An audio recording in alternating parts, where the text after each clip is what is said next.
All right, folks, Jermaine Ferrell in the house. Roanoke here. Got one of the Roanoke legends. A lot of great athletes coming out of Roanoke, and when you think of one of them, obviously one half of the Barber twins, Ronde Barber, who is a Fox Sports football analyst. Yep. Ronde, what's up, brother? By the way, real quick, I gotta say this. So earlier this year during the Final Four, saw your brother Tiki. Yeah. So I'm ending the year with the other Barber. You got the better Barber this time. Did I really? Yeah, Word on the street. That's what I've heard. Yeah, That's what I've heard. Yeah, we've lost hair over the years. A ton of it. Good deal. Collectively, we have none up here. Here we have, yeah. None. I have none between the ears. Yes. So I got to ask you, first of all, you're doing the game coming up. That's why you're here in Charlotte. Yep. You're doing the New Orleans Saints, Carolina Panthers. I got to ask you, first of all, broadcast. Because, talk about that path you took to broadcast. It had to be pretty neat. Yeah. Because obviously your brother started, and then Yep. you kind of followed suit. Absolutely. So he left and left the NFL. Went to work for NBC. He now works for CBS Radio. He does some TV as well for them. My path was a little different because I was 6 years longer in the NFL than Tiki was, and between him, another teammate, John Lynch of mine, who went into Fox, worked for Fox in broadcasting, calling games.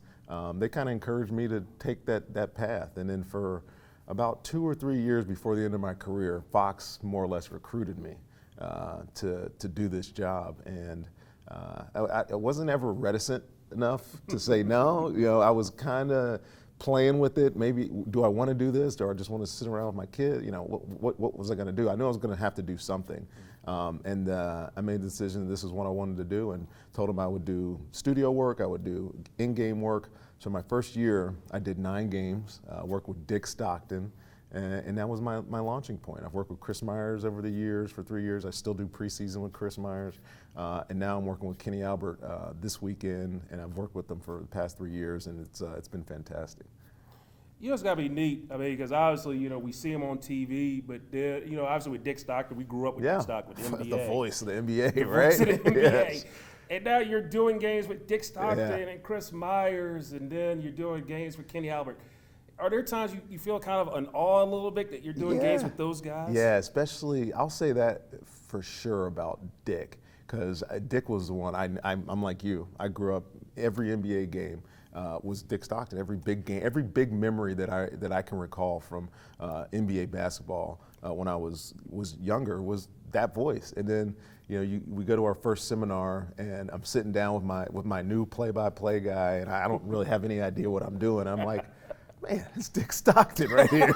I get to work with Dick Stockton. Dick's been doing this a long time, and Dick is been really good at taking young broadcasters and guys like me and being a mentor and a guide, and giving me the ins and outs. And he did a great job with me for a year. I still think that some of the things he taught me, I try to put into my broadcast now. So, but he's a legend. It was a pleasure. I did a game with him this year out in Seattle, Baltimore at Seattle. I love the guy. He's still a great friend. Growing up, looking at your childhood, kid from Roanoke, did you ever think you and your brother would be in a situation you're in now? I mean, great football players, great college athletes going into broadcasting. Did you, in your wildest dreams, see yourself doing it? No, to be honest with you, I would say that I didn't give it any thought. To be quite frank, I knew that we were good. We knew that we were good at sports. We knew that we were going to go to college because of sports. But any aspirations beyond that were just kind of what they were.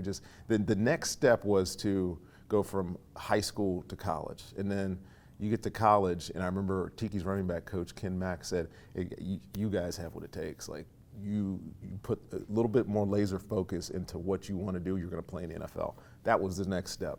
And then your career is what it is. You try to survive, first of all, for as long as you can.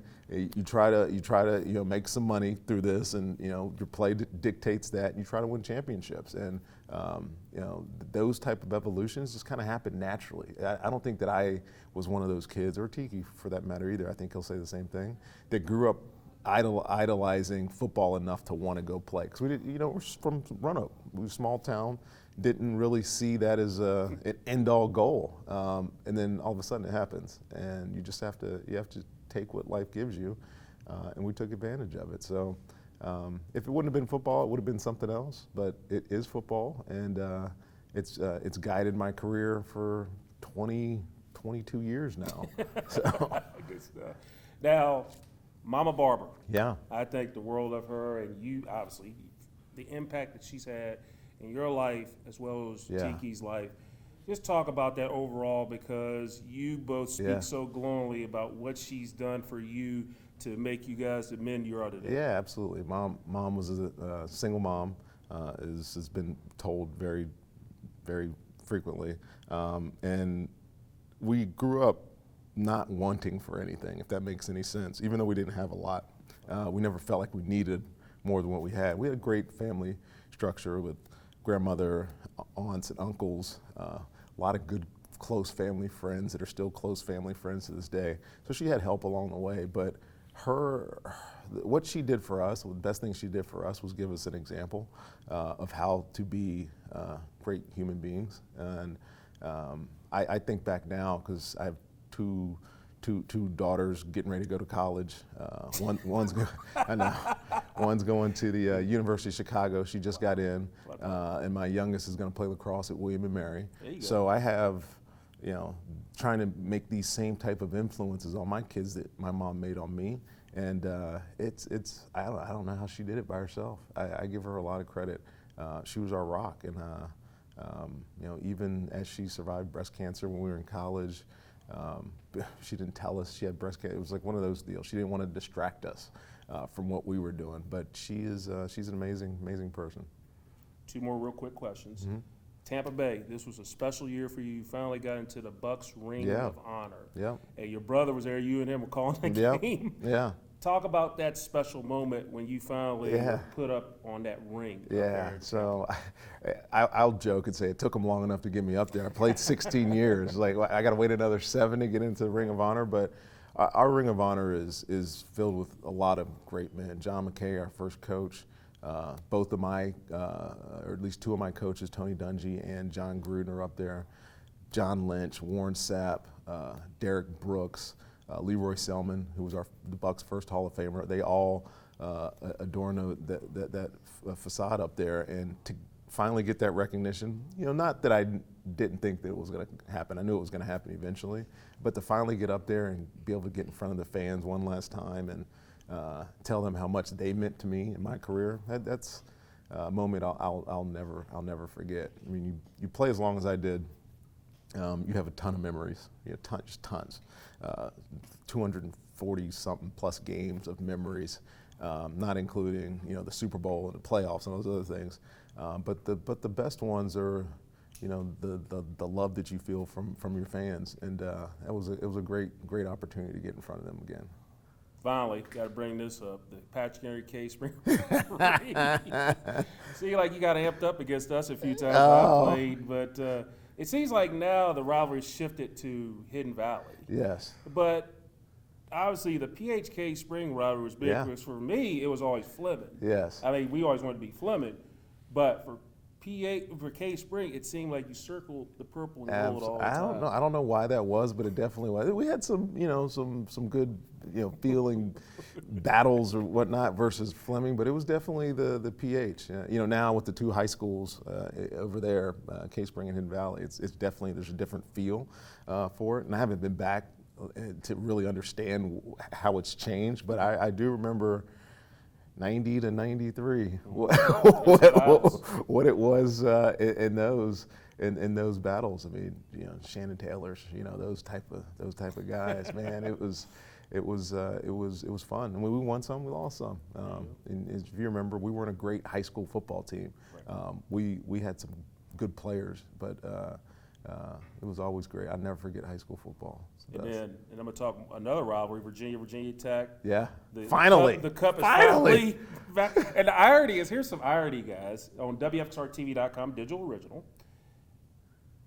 I'm not going to mention where, but Ronde, UVA guys surrounded by all these Hokies because this is the team hotel, Virginia Tech's team hotel. You're staying at Virginia Tech team hotel for the belt. How about it? I called my mom. I was like, You're never going to guess who's in my hotel.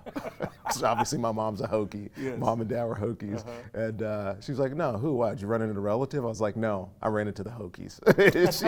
I was like, it's apropos because, we have a little, familiar rivalry.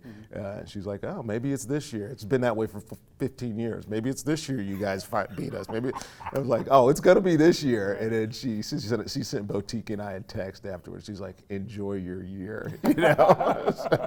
Thankfully. Well, Ronde, I got to tell you, this has been a joy here on WFXRTV.com, a digital original. I tell you, for me personally, running track against you, playing football against you, I knew you were going to do what you're doing today, you and Tiki, and you two are awesome. You're like brothers. Thank you, man. And it's a joy and a pleasure to see what you've done, and I'm very proud of you. And God bless you and continue your success on the broadcast again, because he's doing Fox football analyst, Ronde Barber, and he's getting ready to go prepare for the game. Yes. So good luck, my man. Thank you, brother. Good God seeing bless you. You're awesome. Again, Ronde Barber, a future NFL Hall of Fame. Ooh, I like that. We're going to put that in there. So anyway, Ronde Barber, former UVA Cavalier, K-Spring Knight, Roanoke's own. And again, later on, you'll see Road to Glory. We'll spotlight Ronde, Tiki, Danny Agan, all the local guys who have played in the Super Bowl. So we got that coming for you. And don't forget, the Super Bowl is on what? Fox. There you go, From Fox. Miami. From South Beach, you going to be down there? I'm not going down there. Unless I have to go down there. You ain't going? There's only one reason I would like to be down there. Well, there you go. There you go. Well, I'll leave it at that. But anyway, we appreciate you. And then also a quick shout out to Megan Englehart. In fact, Megan, come over here. Come on. Come on. Gotta have you. Digital. Come on, Megan. Come on. Thank you, Megan. I want to thank this young lady here. In fact, in the middle, just in the middle. Right in the middle, just in the middle. Butt to the camera. That's okay. That's all right. This is digital. Let's all kneel down. Want to thank this young lady for helping facilitate the interview. Megan, any words you got to say? We're done with him. Happy New Year. Thank you. There you go. You rock.